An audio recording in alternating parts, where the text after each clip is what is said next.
Hello, everyone. Today we pick up our study of the tarot and pick up with our tarot course. So what is the tarot? Of course, the tarot is a deck of, perhaps we should start from the beginning. The tarot is a pack of 78 cards, normally. Sometimes tarot is used for gameplay and sometimes it's used for divination. And as we'll explain here in this video, it's also used as a picture book of initiation. Some people believe that there's secret knowledge contained in the tarot, perhaps the secrets of sex magic, perhaps the secrets of creation, perhaps even the secrets of how to turn base metals into gold. People project all kinds of things into tarot. Psychologists look at tarot. Some psychologists, some schools of thought, they look in there, they see Jungian archetypes. They look at the fool's journey. People that get into mythology. So the tarot is a deck of cards that could be used just for gameplay and also could be used as tools of self-transformation. They could be used as tools of transformation and psychological and spiritual growth, tarot. They could be used as ways to transmute the personality. If you rearrange the letters of tarot, you get the word rota. So if you rearrange the letters, you get rota, which in Latin means wheel. And the idea is that tarot, kind of like this image behind me, makes a complete circle. It has all different aspects. It has the hot and the cold. It has the male aspect and the female aspect, and the yin and the yang. It has all aspects. So working through tarot, the rota, you're naturally starting to harmonize with those different aspects of yourself, if properly used. You can work with psychological archetypes. Tarot can be used as astral doorways, as ways to scry, perhaps, into the astral world. Tarot can be used for tools of astral projection, things like that. And as we're going to talk about here, it could be used as part of a picture book. Now, tarot, some people have criticized this in modern times, saying that tarot was only used for gameplay up until the 18th century. So this is something that you hear a lot. Tarot suddenly appears in the 15th century in Italy. Tarot appears in the 15th century. The earliest decks appear in Italy in the 15th century and seem to be used for gameplay. The earliest record we see, clear written record we have of divination, comes from the French occultist Aliette, or Etela, Jean-Baptiste Aliette, in the 18th century. And then, of course, we have Court de Gébelin talking about, in his Le Monde Primitif, talking about how the tarot is actually a survival of an ancient Egyptian book of Thoth. Now, Court de Gébelin is an interesting figure. He was a very kind of a revolutionary figure in some ways, Court de Gébelin in 18th century France. For one thing, he was a Protestant, and he was a Freemason, and he lived in France where everyone was Catholic, and Court de Gébelin, he wrote his Le Monde Primitif, his kind of universal treatise on knowledge, where he tried to uncover ancient wisdom, kind of similar to the previous dispensation of Athanasius Kircher's Oedipus Egyptiacus, kind of dropping little seeds of thought here and there. However, Court de Gébelin kind of planted little seeds of thought, such as the 22 trumps being associated with a universal alphabet, which could easily be associated with the 22 Hebrew letters and with the trumps. Okay. And the paths on the Kabbalistic tree of life, going back to Athanasius Kircher's Oedipus Egyptiacus. So the 22 trump cards and then the 56 minor arcana. With Eliphas Levi in the 19th century, he definitely associated the 22 trumps or the 21 trumps and the full lumped together as the major arcana or the major mysteries associated with the 22 Hebrew letters and the 22 paths of the Sefer Yetzirah, the 22 pathways on the Kabbalistic tree of life.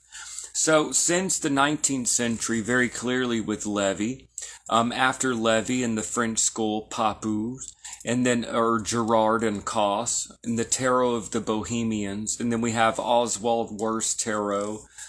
These give kind of a different association of the Hebrew letters, where the Fool is actually associated with the letter Shin. And therefore, it's a whole different order on the tree and with the tarot trumps. This is the French kind of way that Eliphas Levi hints at. Now, Crowley and others later would say that Levi knew the proper way. In fact, there was a cipher document that seemed to have a note or a paragraph written in the handwriting of Levi that he knew the true attributions, but there were different attributions associated with the Hermetic Order of the Golden Dawn. Now, whatever the truth may be to any of these claims, these are the different viewpoints, okay? Then you have the English School Hermetic Order of the Golden Dawn, and its view of the Fool is Aleph and 0, which goes at the beginning before 1, which is Beit, the magician, Gimel, the priestess, etc., etc., Dalet, the empress. So this way of using the Kabbalistic tree of life, and then you have the Hermetic Order of the Golden Dawn, you have the Rider-Waite-Smith deck, and the Pictorial Key to the Tarot of Arthur Edward Waite, and then of course, in my opinion, which culminates in the most elaborate, complete system, in my opinion, the Thoth Tarot of Aleister Crowley, in my opinion, the Thoth deck, this is basically the culmination. This actually achieves what other decks attempt to do, which is a complete universal system, kind of a universal language. Now, I don't believe that anyone necessarily needs to follow all of the views of Crowley, but I think the Thoth deck, if used properly, the proper way to use, in my opinion, now, I don't want to tell anyone the proper or improper way, but I think if you have the Book of Thoth, and then you have the Thoth Tarot, so the Thoth Tarot and then the Book of Thoth, if you use these daily, you're going to, and combined with a good book on Qabalah, several books on Qabalah, you need to learn the Tree of Life. But if you properly learn the Kabbalistic Tree of Life, and you study the Tree of Life, you study the Hermetic Qabalah, you read Garden of Pomegranates and Tree of Life by Israel Regardie, you read Chicken Qabalah, you read these Kabbalistic texts, you need to become familiar with the Kabbalistic Tree of Life, okay? And doing that, combining regular Kabbalistic study, and then having the Thoth Tarot deck and the Book of Thoth, and daily use, you're going to internalize all of it. Look at the things in the back, look at all of it. Now, me personally, I am just a fellow seeker like anyone else, way beyond anything that I could say about all of this, is just a very, but we're going to work through this together in these videos, okay? But what I really recommend, if you really want to internalize the Qabalah, is to use the Thoth deck, use this book, combine it with regular study of the Tree of Life. And you're really going to internalize. For one thing, like the 22 trumps are associated with the 22 pathways on the Kabbalistic Tree of Life. And this can be combined with astral projection, all kinds of things. The minor arcana, the 10 pip cards, the aces are the roots of the powers of the 4 elements. So let me put it this way. Check this out, okay?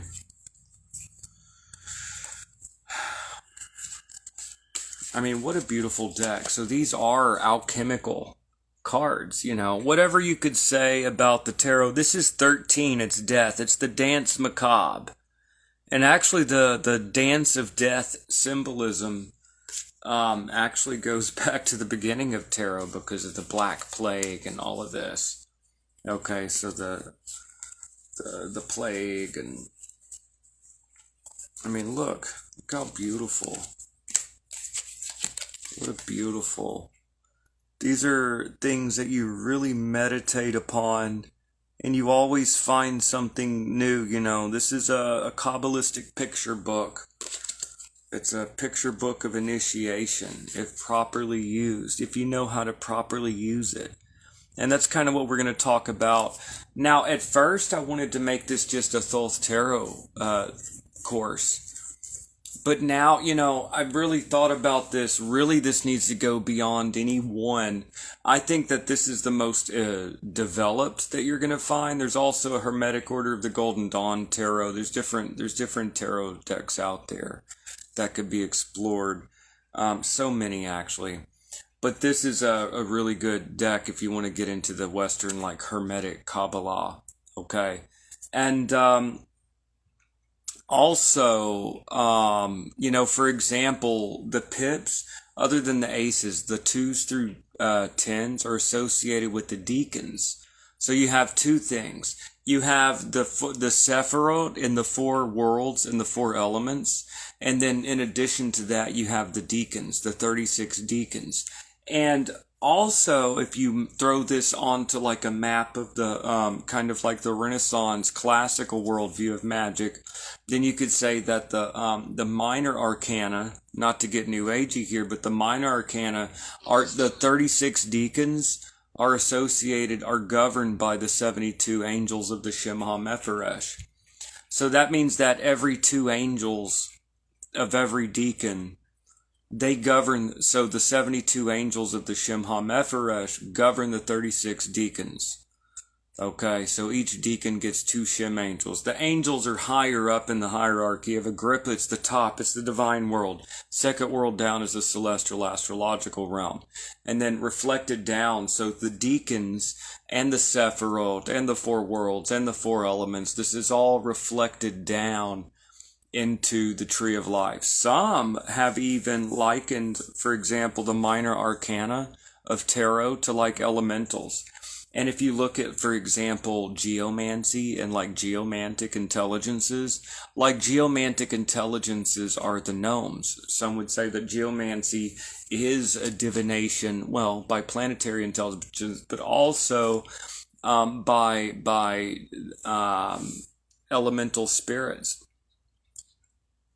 Okay, so anyways, so what you have here, so like I said, the earliest tarot decks probably did begin.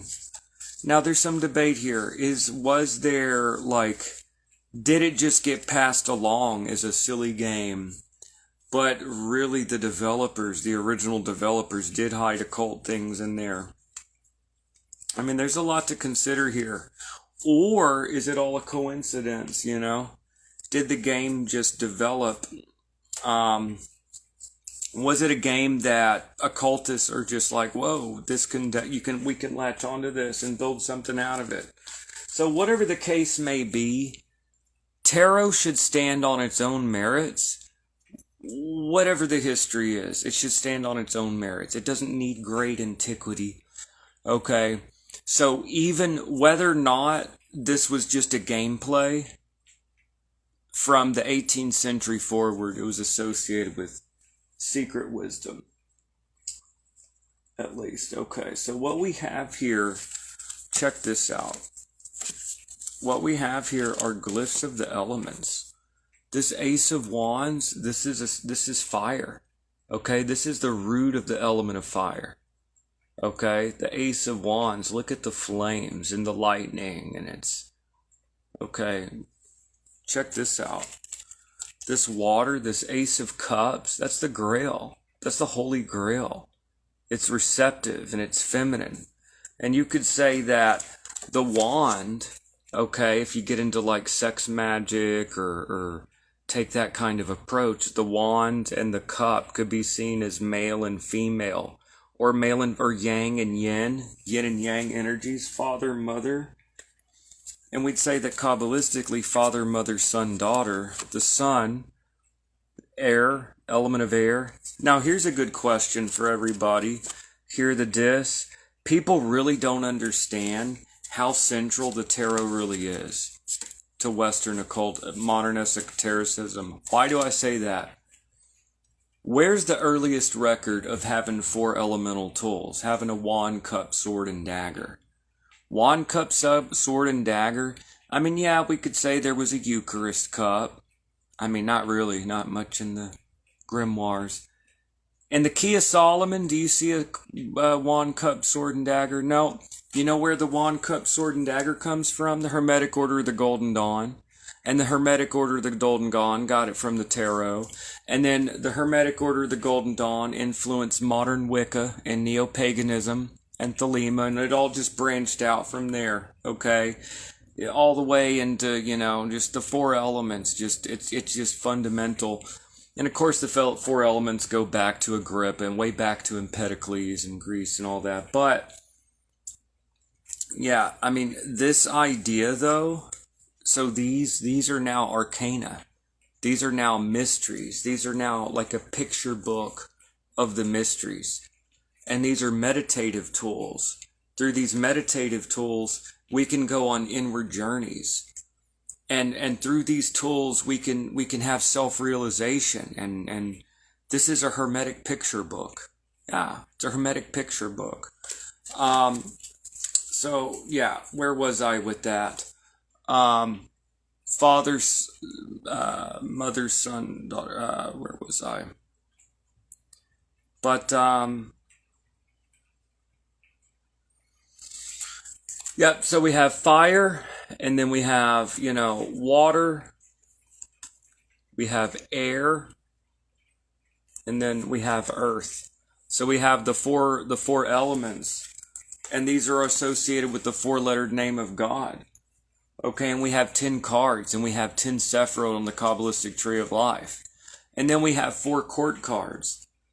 Knight, Queen, Prince, and Princess, or a King, Queen, Knight, and Princess, or there's several different ways that that's done, but that's Yod-He, Vav-He. And they could also, within the 4 suits, they are elements within sub-elements. Just like the geomantic figures do a similar thing. So, for example, the Knight of Wands is fire of fire. The Queen of Wands is water of fire. The Prince of Wands is air of fire. And the Princess of Wands is earth of fire. Okay, so you can continue this way. Alright, the cups are water, but the Knight of Cups is fire of water. Queen of Cups, water of water. Prince of Cups, air of water. Princess of Cups, earth of water. So you have elements within elements. So altogether you have 16, because 4 times 4. So like I said, you have a Kabbalistic picture book. Let's say that you're having trouble. Let's say you're dragging your feet and you're feeling a little too yin, a little too lazy. You don't have much energy. You can meditate upon the wands. This is that fiery active yang. You could try to activate more of a yang within your persona. And whether or not it's just placebo or not, it may just be placebo. But focusing on that yang energy, meditating on the card, you can try to get more energy, okay? It's like a psychological little dose of adrenaline. Let's say that you're restless, okay? You can learn to kind of use these symbols to kind of switch on and off different aspects of yourself. You can kind of cool down a little bit, kind of cool down, okay? Have that more of that watery, that dreamy, that reflective aspect of ourselves. And by the way, these could represent the different aspects of ourselves, our fiery passions, our drive, what drives us, what drives our goals, okay? And we have our emotions. This is like a picture book of Western esotericism, the logic, the body or material. So this is basically the ABCs of magic, the ABCs of Western occultism. And a lot of this may seem very basic. However, it's important to get this down so that we can really go deeper into the tarot. But yeah, we're going to work through this. So how do you use these as tools of self-transformation? Can you work with the emperor? For example, the emperor shows a proud king upon a throne to kind of bring out that inner assertion, that inner authority, that inner leader that you want to be in the world, having that image of yourself, because all of the cards exist within each of us, okay? Having these different qualities within ourselves. And then, like I said, the rota, the wheel. cycling through all different, coming into contact with all different aspects. Someone that's a rationalist coming into contact with the intuitive, dreamy, sensitive, emotional aspects of things. Someone that is, people come down to earth, get more of the earthy aspects. Someone that's too airy. So this is a complete system. All of the elements, all of the signs of the zodiac, the planets, the astrological planets. This kind of creates like a whole cosmic clock, but this represents in the macrocosm the universe, the cosmos, but within us it reflects mankind, so that it is a map of our psyche as well. So, yep, the tarot. Whether or not it began as a game or not, it definitely evolved into a kind of hermetic picture book. Okay, and we're going to go deeper into these cards. So can we use the cards to ascend to higher worlds? Can we use these as gateways to higher realms? Now, whether astral projection, whether that be a literal projecting the soul from the body to go explore higher dimensions, whether that be objectively real, or whether astral projection be just active imagination, kind of intentional dream work, journeying within our own mind. But if you move quickly enough, the images populate. Are you working with your subconscious? Could you create a kind of symbol system? A symbol system is a type of language that deals with the subconscious. You're dealing with the language of dreams. You're dealing with the language of the subconscious. You're dealing with the language of the Qabalah, of alchemy, of Western esotericism, okay? And so that we could learn, in fact, could we use the Kabbalistic tree of life and the tarot to access higher forms of knowledge, to come into direct knowledge and experience of these things, to experience transformation, ascend to higher worlds, astral projection, whether that's just in the mind or not, exploring different archetypes within our consciousness, going in our inner self-exploration, exploring all different aspects of the mind. Even if it be just within the mind, it's still within the mind. There are vast oceans within ourselves, vast, just unexplored vistas. So, anyway, we're going to go a lot deeper into this. In fact, what I would like to do is we're going to go into the different aspects of this. We'll even go down the different rabbit holes. We're going to go through Levi and Papu and the Tarot of the Bohemians and Oswald Wirth. I think some of these are kind of false rabbit holes, but I don't want to put my own interpretation on anything, but we're going to work through all of this. So, yep, it's going to be great. So there's going to be more videos coming out on this, and I will see y'all in the next video. I hope everyone's having a great day, and I'll see y'all in the next video. Have a great day, everyone.